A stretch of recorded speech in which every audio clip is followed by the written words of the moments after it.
Friends, నేనైతే గుడ్డు సేమ్యాలు ఉప్మా చేస్తున్నాను. ఇది వచ్చేసి 4 గుడ్లు తీసుకున్నా, క్యారెట్, బీన్స్, వచ్చేసి పచ్చిమిర్చి, టమాటకాయలు, ఎర్రగడ్డ, ఆవాలు, జీలకర్ర, కొత్తిమీర, కరివేపాకు, వచ్చేసి తగినంత నూనె అండి. ఫస్ట్ అయితే ఇలా ప్యాన్ పెట్టుకొని ఇలా అంతా వేయించుకున్నాను.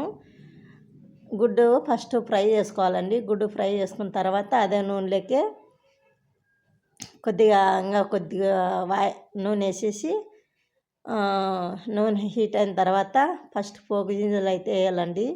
వేసిన తర్వాత ఆనియన్స్, నేనైతే క్యారెట్ వేసినాను, వేసి బీనీస్ వేస్తున్నానండి. ఇవన్నీ కాయగూరలన్నీ వేసి పచ్చిమిరపకాయలు, కొద్దిగా కరివేపాకు, టమాటకాయలు వేసి, ఈ టమాటకాయలు అయితే మగ్గనీయాలండి. మగ్గనిచ్చిన తర్వాత బీనీస్ కొద్ది మగ్గిన తర్వాత ఇలా ఉన్న తర్వాత నేను పచ్చి బఠానీలు వేసినానండి. ఇవి నూనెలోనే మగ్గిన తర్వాత చూడు ఫ్రెండ్స్, మగ్గినాయి. నేనైతే పొద్దుగానే సేమ్యాలు అయితే ఉడకబెట్టుకున్నాను. ఫస్ట్లో ఏం చేసినానంటే అదొకటి ఇదొకటి తప్పైందండి. ఫస్ట్ ఇలా అన్నీ ఉడకబెట్టుకోవాలి. ఉడకబెట్టిన తర్వాత ఇవైతే పక్కకి ఇలా అన్నీ చేసుకొని నేనైతే వేరే గిన్నెలోకి అయితే చేసుకున్నాను ఫ్రెండ్స్.